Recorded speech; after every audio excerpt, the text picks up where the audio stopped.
아버님이 연로하시고. 저희 남편은 이제 그런 상황에서 음. 혼자 굴러다니면서 살았다고 자기 말에 의하면 이 학원 저 학원 다니면서 미술 학원에서 이제 먹고 자고 뭐 이렇게 가족이라는 걸 모르고 사는 거죠. 근데요, 이게 또 이것도 하나님의 기적이에요. 어떻게 보면은 그 남편이 그 비뇨기과 예. 그 수술 한 20여 번 하면서 성불구자라. 네. 그런데 아들을 주셨어요?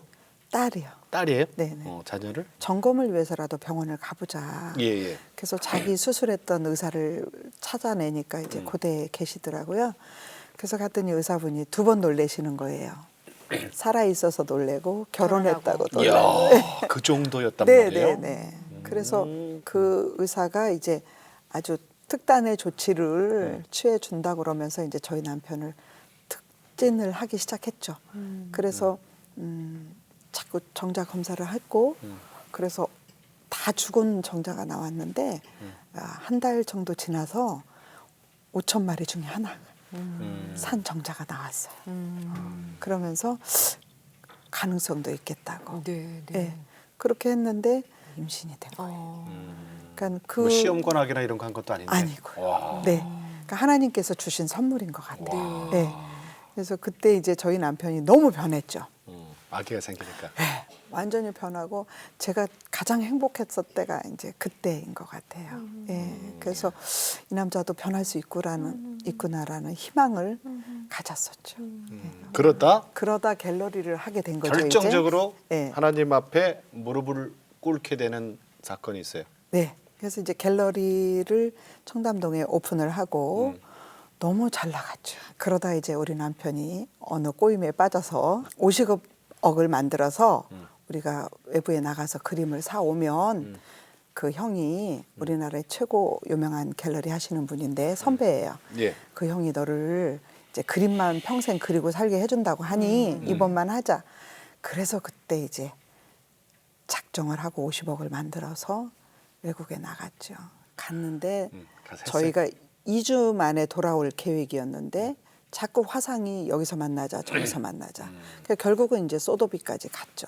소도비에서 만나자. 뭐 이렇게 해가지고 그림은 사서 다 산적은 해놨죠. 컨테이너에 산적해서 이제 한국에 오게 해놓고 저희가 돌아왔는데 그 동안에 한국에서 하나님이 일하고 계셨죠. 갤러리에 엄청난 그 폭우가 차고 들어오고.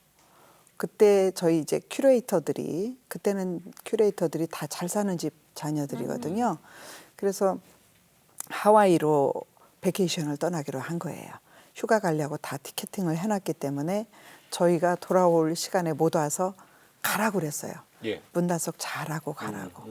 그랬더니 문단속을 너무 잘하고 가서 전기 전부 아웃 시켜놓고 그러니까 제습기 안 틀었죠. 냉방기 안 틀었죠. 그런 상황에 저희 그 건물에 배수구가 다 막혀서 그 물들이 전부 저희 갤러리로 창문들을 다 차고 들어온 거죠. 그 정도였어요. 네. 그림이 안에 있었어요? 그럼요. 헐. 그 더 놀라운 사실은 이제 가을에 작가 전시를 하려고 어마어마한 이태리 작가들부터 시작해서 작품을 많이 갖다 놨던 거죠. 예. 그래서 그 작품들이 이제 완전 다 손실을 입고 작품 값으로 한 10억 정도의 손실을 입게 되는 거죠. 그러면서 이제 그때 제가 정신이 번쩍 들고 하나님께로 이제 아침에는 출근해서 갤러리에 가서 어떻게 하냐고 울부짖으면서 기도하고 예. 밤에는 하늘산 기도원에 가서 뭐 기도하고 그렇게 할 때 저희 기도만 하면 남편은 뭐예요? 그러니까. 미쳤다고 나가버렸죠. 그때 이제 그 저희 아빠가 부도내고 사라졌던 아빠의 모습과 남편의 우리 모습과. 남편의 모습이 오버랩되는 거죠. 예. 그러면서 책임 햇빛 둘 다 도망가는. 네. 그리고 연락도 안 되고 어디로 갔는지도 모르고 저는 이제 늘상 작가들과 그 클라이언트들한테 늘 당해야 되고 그런 일을 겪으면서 이제 제가 하나님께로만 나가게 되고 하나님이 만나주시는 계기가 된 거죠. 그 50억 대출 받은 건 어떻게 됐어요? 그게 이제 못 갚으니까 산적했던 게 왔어요. 그러면 이제 찾아야 되잖아요. 근데 갤러리 그렇게 부도났잖아요. 아무도 돈을 안 줘요. 세관에 찾으러 가야 되는데 아무도 안 줘요. 안 믿어요. 그렇지. 보여줘도 안 믿어. 리스트를 보여주고 내가 그 그림만 찾으면 당신 이거 몇 천만 원은 금방 준다. 몇 천만 빌려다오. 안 줘요. 그래서 하나님이 하셨죠 뭐예요. 찾을 수가 없어요. 그때 하나님을 제대로 이제 그렇게 찾아본 적이 없잖아요, 그죠? 네, 그 절실하죠. 부르짖는 거 아니에요, 그게? 네. 아무도 없으니까. 그래서 그 전에는 성경을 읽어도 예레미야 33장 3절이 부르짖으래요. 그러면 크고 비밀한 일을 알게 하신대요. 말씀으로만 알았어요. 부르짖었더니 만나주시고 저에게 정말 크고 비밀한 걸 보여주셨어요. 앞으로 네가 이렇게 살 거야. 그 다음에 이제 위로의 말씀은 여호수아서죠. 내가 너와 함께 할 거야. 함께하리라. 모세야가 함께한 것처럼 너와 함께 할 거야. 두려워하지 마. 네, 이 말씀을 주신 거죠.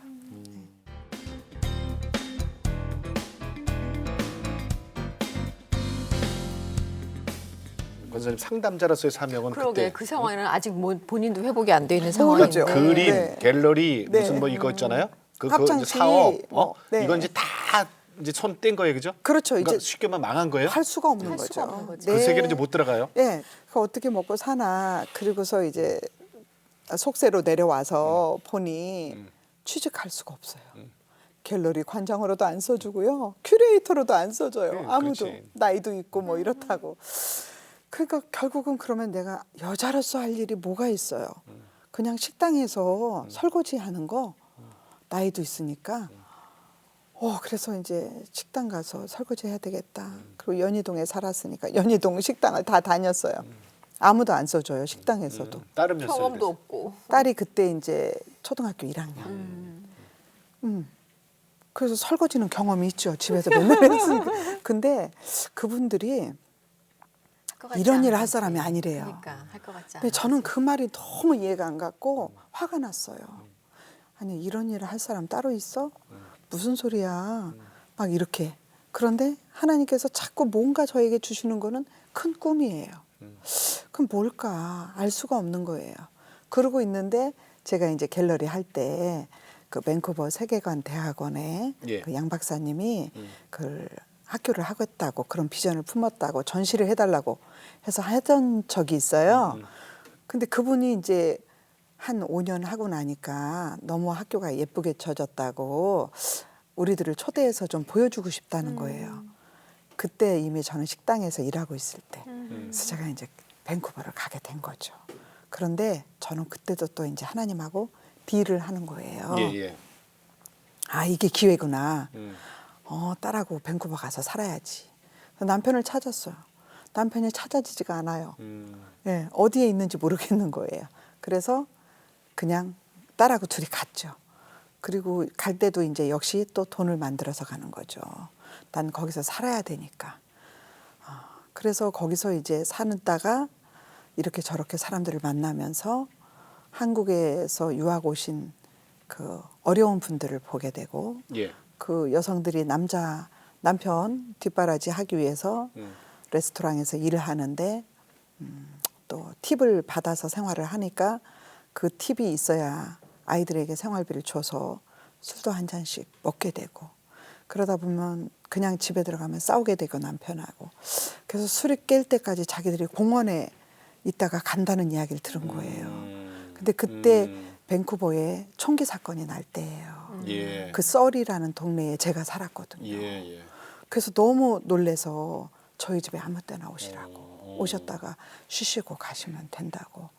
그게 이제 쉼터 사역의 시작이었던 거죠. 캐나다에서 먼저 시작이 예, 된 예, 거군요. 예. 그러니까 저는 쉼터인지 몰랐는데 그게 쉼터의 시작이죠, 뭐. 그렇죠. 힘든 네, 삶을 그분들 만나시고 와서 가시는. 쉬고 이제 리프레시 되면 집에 가고 네 그런 일들을 하면서 제가 하나님이 나를 통해서 뭘 하시려고 여기를 보내셨고 왜 내가 이렇게 풀리지가 않을까 일들이 그런 생각들을 많이 하고 살았었죠.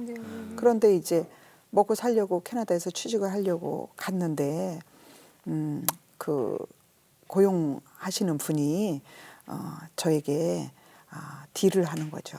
예. 당신이 여기서 일을 하려면 자기가 그 일하는 방법을 전수를 해줘야 된대요. 그런데 단둘이 있어야 되는 그 시간에 여자로서의 유혹을 받게 되는 거죠.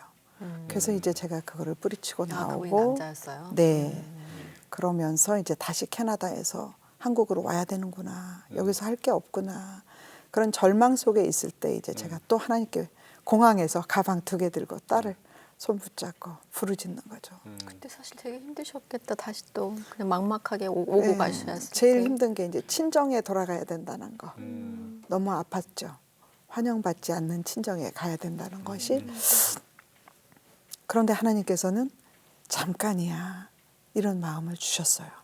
그래서 이제 친정에 오게 됐고 거기서 몇 달 있는 동안에 이화여대 어느 교수님을 알게 됐는데 거기서 남자 대학생들이 가정 폭력에서 자란 남자 대학생들이 다시 가정 폭력을 하게 되는가라는 연구를 하는데 저보고 업적으로 해줄 수 있냐고. 그래서 제가 이제 같이 일을 하게 된 거죠. 거기서. 예.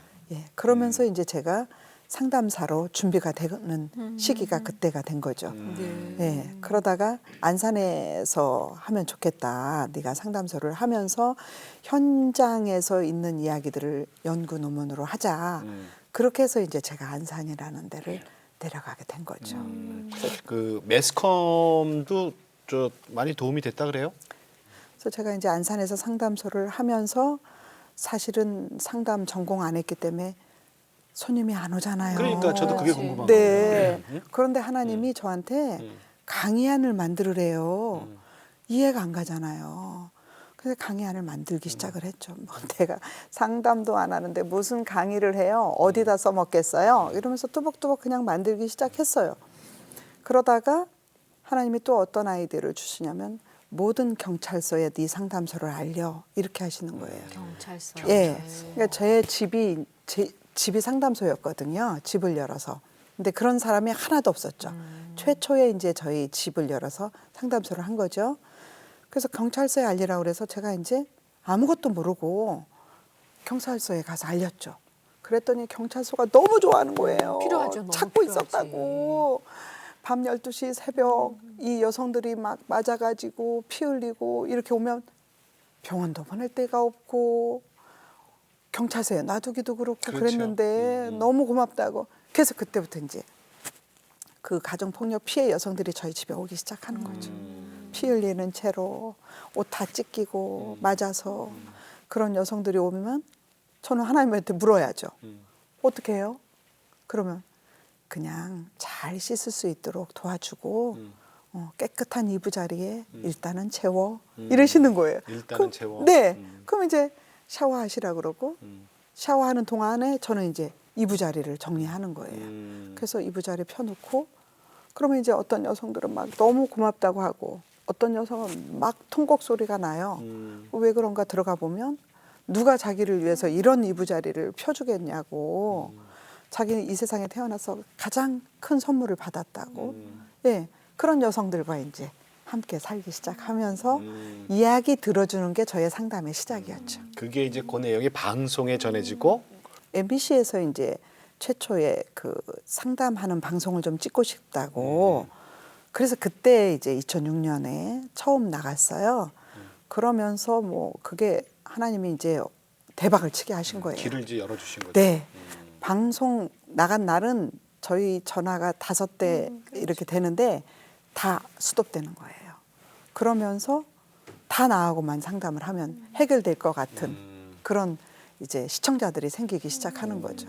그래서 예. 그걸 시작으로 해서 더 공부할 수 있는 그렇죠. 박사까지 하셨어요? 그렇죠. 그걸? 예? 그 방송 나가고 정말 우연찮게 캐나다에 학장을 만나게 되는 기회가 됐고 캐나다하고요. 네, 인연이 인연이 많으시네. 있습니다. 그래서 이제 제가 이제 이렇게 방송을 나갔다고 했더니 그거를 한번 보내보래요. 그래서 제가 이제 캐나다에 12컷인가 정도를 방송 나간 경력이다, 경력. 네, 그게 네. 커리어가 되어가지고 제가 이제 학교에서 지원하는 장학금을 받고 저는 돈 한 푼 안 들고 캐나다에서. 네, 와. 예, 이제 온라인으로 공부하고 레포트 내고 계절 학기만 왔다 갔다 하면서 예 했기 때문에 한 1,000만 원 정도 들었을까요? 예, 그렇게 공부를 온라인으로. 예예.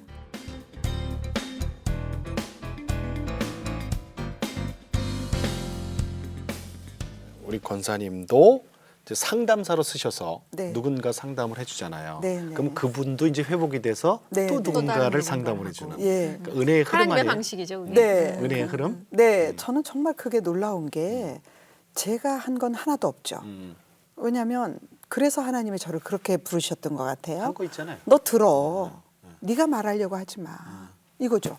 그러면 내담자들은 말하려고 오는 거지. 뭐 이렇게 하세요, 저렇게 하세요. 방법을 들으러 오지 그렇죠. 않는다는 거죠. 그 이제 듣는 거죠. 그 듣기만 잘해줘도 이 사람들한테는 스스로가 설 수 있는 힘이 되는 거죠. 아멘. 그래서 이제 들어주고 안아주고 같이 울어주고 이거 한 거밖에 없는데 이 사람들이 변하는 거예요. 그런데 정말 저를 통해서 그분들이 제가 세워주신 분들 강사로 같이 저하고 함께 강의 다니는 강사로 7명의 사람들이 세워졌고 이제 상담 현장에서 상담하는 상담사로 8명의 사람들이 세워지는 그런 열매를 주신 거죠. 네. 권사님 그 중에 한 분 얘기를 좀 저희들이 들어볼게요. 현희주 권사님도 네. 참 어려웠대요. 네. 어려웠다가 권사님 네. 만나서 회복되고 회복되시고. 지금은 군인들 상담하시는 분이 되셨어요. 네, 자, 아주 멋지게 예. 회복되신 분이죠. 네, 네. 현희주 권사님 만나보겠습니다. 결혼해서 한 10년 정도 살았을 때 또 시아버지가 중풍으로 한 10여 년 거의 15년 정도 또 누워 계신 시간이 있었는데 그런 시간 동안에 병수발하면서 정말 도망가고 싶었던 순간들 그 하루가 너무 우울해서 정말 죽고 싶은 마음이 이런 거구나. 죽어야 되겠다. 뭐 이렇게 제가 고민한 시간이 있었는데 그때 이제 소장님을 만나게 됐어요. 그러면서 내가 누구인지 내가 무엇을 해서가 소중한 사람이 아니라 그냥 존재 자체로 소중할 수 있다는 것을 또 알게 됐고 그냥 내가 어떤 일을 해서가 아니라 그냥 하나님은 나 존재 자체를 인정해 주시고 그리고 내가 정말 편안하기를 바라시고 내가 정말 행복하기를 바라시는 하나님을 알게 됐어요. 소장님 감사합니다. 제가 소장님을 뵙고 정말 인생의 전환점을 갖게 됐고 한 줄기 빛을 소장님 통해서 만나게 됐네요. 그 사랑을 값없이 또 저 주위에 사랑하는 사람들과 또 도움이 필요하는 사람들에게 값없이 나눠주는 그런 그리스도의 빛으로 사도로 앞으로 꼭 살고 싶어요. 소장님 사랑합니다. 네. 네. 아유, 사랑 고백 받으셨어요? 너무 눈물 날라 그래요. 네, 너무 감사하고 저 모습 보면서 하나님도 나를 보고 저러시겠구나 이런 뿌듯함도 있습니다. 저분도 쉼터에 들어오셨다가 저렇게 이제 회복되셔서 네. 군 상담사까지 되신 분이에요, 그죠? 네. 그리고 이제 너무 감사한 게 저는 이렇게 그 탤런트들 얼굴들 보면요. 저 사람 언젠가 자살해. 제가 말한 사람 다 자살했어요. 그래요.